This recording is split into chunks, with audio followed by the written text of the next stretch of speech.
Of all the financial titans and philanthropists of the 20th century, none are more complex or mysterious than George Soros. Like Carnegie, J.P. Morgan, and the Rockefellers, he amassed billions through ruthless business decisions, only to turn around and give away most of his fortune to advance his own personal philosophy. He can move world financial markets simply by voicing an opinion, or destabilize a government by buying and selling its currency. He also pledged more aid last year to help people in Russia than the U.S. government did. But now George Soros is worried. He thinks the global economy is coming apart at the seams and that the world needs to be protected from people like George Soros. We may now think that everything is fine, but the fact is that the system is broke and it needs fixing. What you're doing is asking some form of regulation to protect the world against you. Well, I am a player, and I think all players should be regulated. There have to be rules of the game. Take 81,000 to buy. Buy 48,000. Buy him 69,000 YUM. Right now, his Quantum Group hedge fund moves $14 billion of rich investors' money around the world every day, looking for profits and answering to no one. Soros makes huge bets on whole countries and economies. Last year, when he saw cracks in the Asia boom, he began selling the currency in Thailand. Traders in Hong Kong followed suit, triggering a financial crisis that plunged much of Asia into a depression. In the last 2 years, you've been blamed for financial collapse of Thailand, Malaysia, Indonesia, Japan, and Russia. All of the above. All of the above. Yeah. Are you that powerful? No, I think there's a great misunderstanding. The Prime Minister of Malaysia said that the region spent 40 years trying to build up its economy, and along comes a moron like Soros with a lot of money, and it's all over. He called you a criminal. It's easier for him to blame an outside force than to admit that they were mismanaging their economy and their currency. The French finance minister talked about hanging speculators from lampposts. Soros says the Asian currencies would have collapsed even if he hadn't been in the market. They were overvalued. He says people tend to follow his lead because he's been so successful. I think that I've been blamed for everything. I am basically there to make money. I cannot and do not look at the social consequences of what I do. This man is a carnivore of the first order. Jim Grant is the editor of Grant's Interest Rate Observer and one of Wall Street's most respected analysts. He never tires of watching Soros, in part because of the huge bets he's willing to place on his hunches. He has always amazed the people he's worked with at his audacity and his willingness to back up his commitments with enormous sums of money. It causes the blood to drain from ordinary mortals' faces. Like risking $2 billion in Russia. When the Russian market began falling apart in August, Soros was the country's single largest investor. He called the U.S. Treasury and asked Uncle Sam for $7 billion to prop up the ruble. When U.S. officials failed to intervene, Soros wrote a letter to the Financial Times of London saying he thought the Russian currency should be devalued by as much as 25%.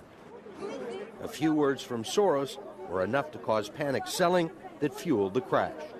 What's it like to have a statement that you make have such serious, grievous consequences? I mean, you can, it looks to me like in a number of situations you can take a position against a currency or make a statement, and the whole country falls apart.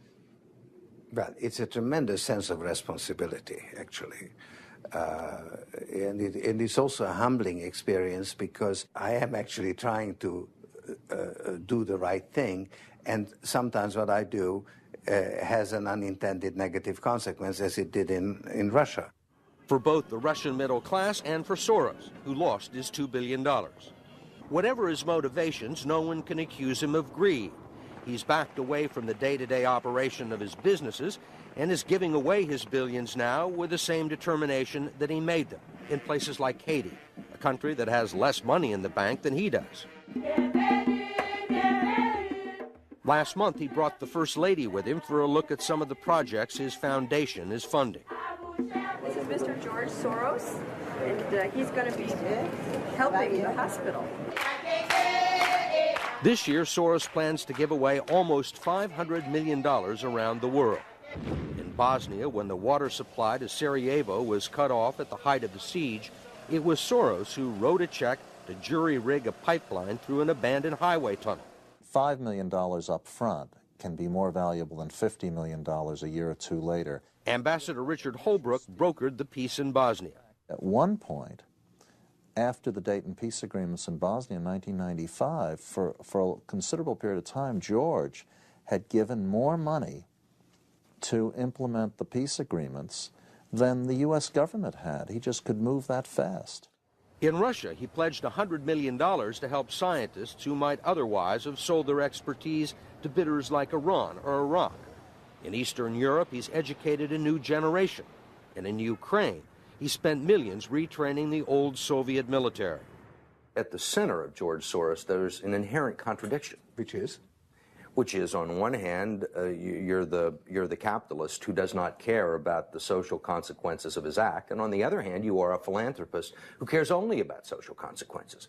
How do you resolve the two? Recognizing that as a competitor, I've got to compete to win. As a human being, I am concerned about the society in which I live. Which George Soros am I talking to now? The amoral George Soros or the moral George Soros? It's one person.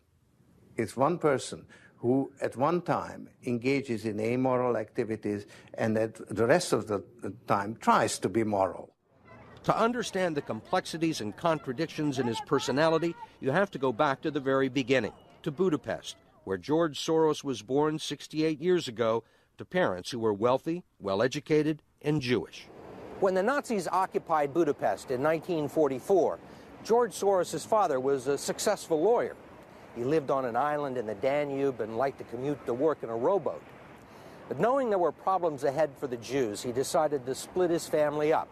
He bought them forged papers, and he bribed a government official to take 14-year-old George Soros in and swear that he was his Christian godson. But survival carried a heavy price tag. While hundreds of thousands of Hungarian Jews were being shipped off to the death camps, George Soros accompanied his phony godfather on his appointed rounds, confiscating property from the Jews.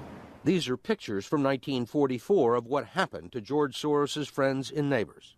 You're a Hungarian Jew who escaped the Holocaust by posing as a Christian. Right. And you watched lots of people get shipped off to the death camps. Right. I was 14 years old. And I would say that that's when my character was made. In what way? That one should think ahead, one should understand and anticipate events, and one is threatened. It was a tremendous threat of evil. I mean, it was a very personal experience of evil. My understanding is that you went out with this protector of yours who swore that you were his adopted godson. Yes, yes. Went out, in fact, and helped in the confiscation of property from the Jews. That's right. Yes. I mean, that sounds like an experience that would send lots of people to the psychiatric couch for many, many years. Was it difficult? Not at all. Not at all. Maybe as a child you don't see the connection, but it created no problem at all. No feeling of guilt. No. For example, that I'm Jewish, and here I am watching these people go. I could just as easily be there. I should be there. None of that. Well, of course, I could be on the other side, or I could be the one from whom the thing is being taken away.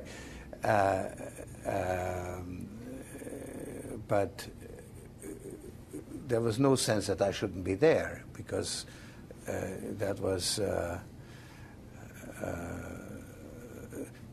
well, actually, funny way, it's just like in markets, that if I weren't there, of course I wasn't doing it, but somebody else would be taking it away anyhow. In other words, whether I was there or not, I was only a spectator, the property was being taken away.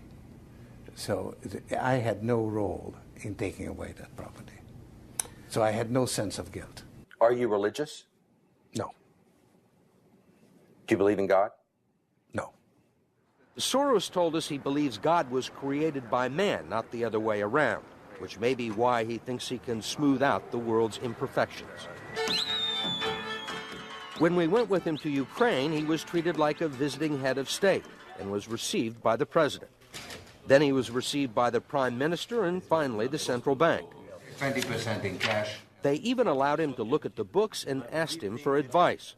Lots of people want George Soros's advice. Most recently, South African President Nelson Mandela.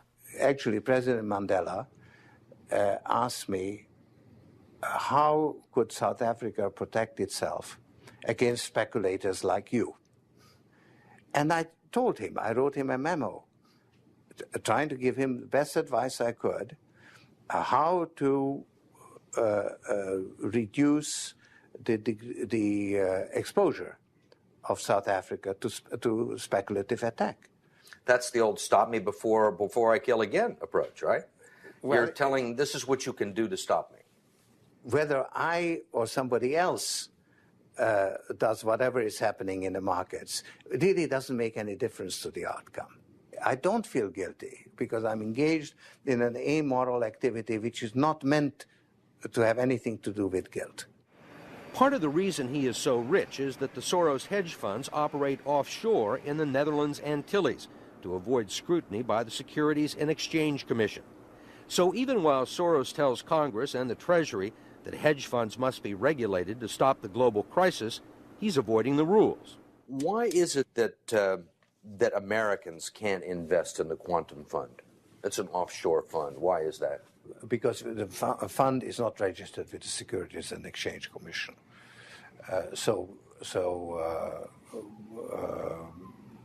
We are not licensed to do business in the United States. That's right. Because? Because we are not registered with the Securities and Exchange Commission. Because we find it more convenient to operate without it. So in some ways it's to escape regulation. Yeah, that's right. But you've been sitting here talking about the need for regulation. Yes, and whatever regulations are imposed, we will obey. We already conform to everything. If the beneficiaries of Soros's billions do not understand the intricacies of SEC rules and offshore hedge funds, they do understand what he's done for them. The president of Haiti is reading his new book, The Crisis of Global Capitalism, and so is President Clinton. Will all the attention spoil George Soros? George Soros, in a way, is Donald Trump without the humility. One of your money managers told us that George really does think he's a god. I mean, if you think that you're God and you go into financial markets, you're bound to come out broke. So the fact that I'm not broke shows that I don't believe that I'm God.